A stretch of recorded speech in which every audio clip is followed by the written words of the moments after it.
Okay, I'm just gonna jump right in. This is week 6 Garcia. I'm gonna start off with my something new.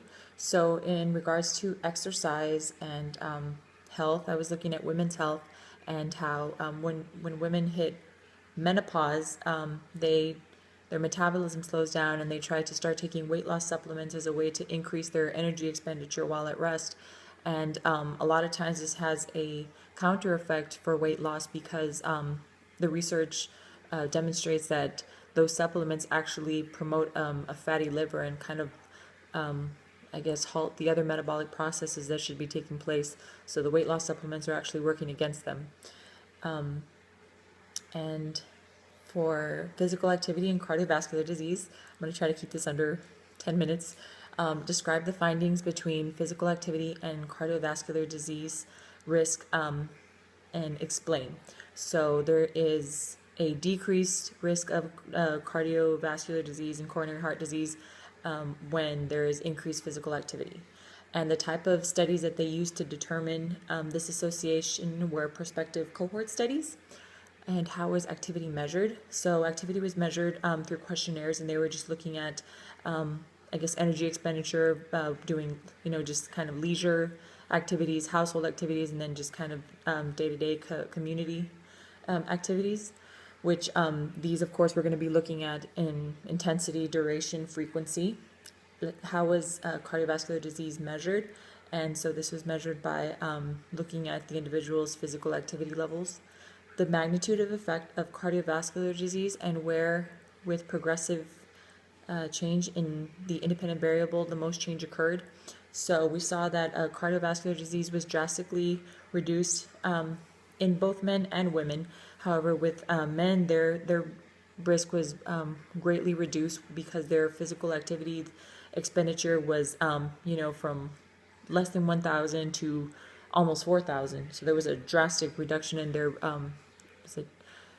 RR in comparison to women whose physical activity, while the RR was slashed, their physical activity expenditures was upwards of 2,000, and that was kind of the median number for men. So we saw a much significant decrease with the men and their documented physical activity energy expenditure levels.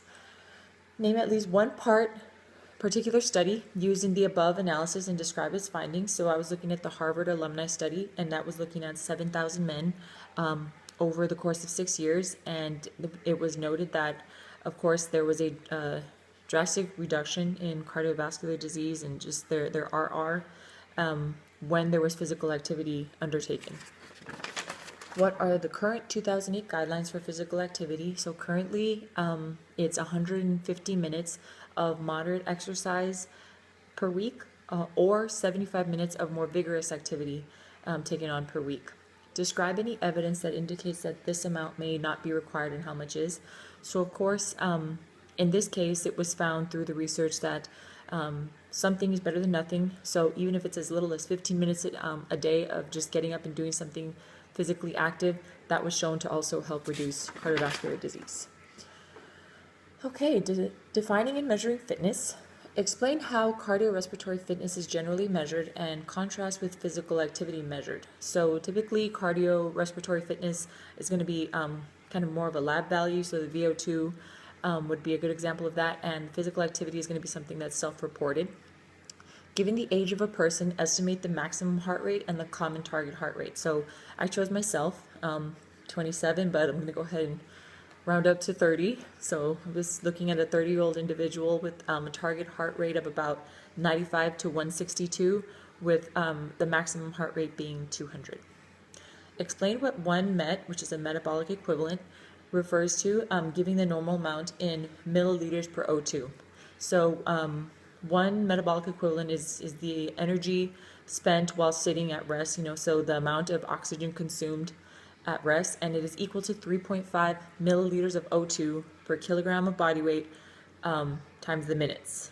And a poor MET value for a 50-year-old man and woman would be about 5.7. So I got this based on looking at a poor value of a VO2 for a 50-year-old individual, and that was 20.2. When you divide it by what 1 MET is equal to, that's 3.5, and it comes out to 5.7. List at least 3 factors that influence cardiorespiratory fitness, and that's going to be age, genetics, gender. Describe the strength of influence of genetics on fitness. So, of course, genetics is going to play a big role in determining cardiorespiratory fitness. Just, some people tend to have different muscle fibers, and these things are just genetic. We can't really do much to change them. I guess fitness programs and exercise prescriptions should be prescribed accordingly. Cardiorespiratory fitness and cardiovascular disease risk. Describe what a 1 MET increase means and the expected benefits of this increase. So 1 MET increase means the energy spent doing a particular activity. So any increases in the metabolic equivalents is going to mean that there's going to be more O2 consumed, so more energy expended, and thus a / risk of cardiovascular disease. What was considered a low fitness level in the aerobics center longitudinal study? So I had a little bit of trouble finding this one, and I went ahead and searched for the answer online, and I found that for men it was 67.8, and for women it was 72.3. Explain where the biggest decrease in risk occurs in fitness levels. So when we were looking at that scale, it was on a scale of 1 to 5, and from least fit to most fit. And so, from 0 to 2, that was probably the lower range of fitness level. But between 1 and 2 was actually where the biggest decrease in risk was noted. So being more fit doesn't necessarily mean that that your risk is more decreased than somebody who's not fit and takes on an exercise program. So that's kind of encouraging for someone that's just starting to take up an exercise program to help reduce cardiovascular disease. So all hope is not lost. React to the following statement. Mortality may be less for those who are fit, but not for those who are fit now but try to get fit. So that's going to be false based on the previous answer where we saw that there was a drastically reduced risk in cardiovascular disease when physical activity was undertaken. So just because you're fit, just because you're not fit, that doesn't mean that it should discourage you from entering an exercise program, because the literature demonstrates that there is a drastically reduced risk of those developing cardiovascular disease when the individual is somebody who previously had low physical activity levels. So how much exercise is needed to see beneficial effects and reductions in mortality? So again, like I was talking about earlier, of course the recommended amounts per week are 150 minutes moderate, 75 minutes vigorous, but even as little as 15 minutes a day could drastically reduce the development of cardiovascular disease. So something is better than nothing. Muscle physiology. So the muscle unit of contraction is called a motor unit. In terms of filament thickness, so actin is going to be the thin filament and myosin is the thick filament. The first step in sarcomere contraction is when calcium binds to troponin. Activating the myosin head occurs when ATP is hydrolyzed. The power stroke occurs as myosin releases ADP and an inorganic phosphate, and the binding of actin to the myosin head causes detachment of the myosin head from actin binding. By the way, a deficiency of ATP and death causes the rigor mortis to set in, which is when there's failure of myosin to reset. So to end the muscle contraction, ATP returns to the sarcoplasmic reticulum. And how fitness reduces risk. Describe what shear stress is and explain if it is low or high shear stress that is associated with health. So it is a tangential force that's derived by the friction of the flowing blood on the endothelial surface. And it would be the increased shear stress that's associated with health. So it kind of just helps keep things moving within the endothelium, and when we get that halt, or when we get that just kind of stagnant, when there's not that shear stress, that's when we start to get those clots, atherosclerotic problems, Identify at least 3 ways an endothelial cell can detect shear stress. So this is going to be through the vascular endothelial cadherin, PCAM1, and the glycosaminoglycans. Explain the role or the function of eNOS in endothelial cells. So it makes NO in the blood vessels. It regulates blood vascularity by inhibiting the smooth muscle contraction and the platelet aggregation. So again, when there is shear stress, we're not getting that stagnant movement, which would promote platelet aggregation and then leading to clogged arteries.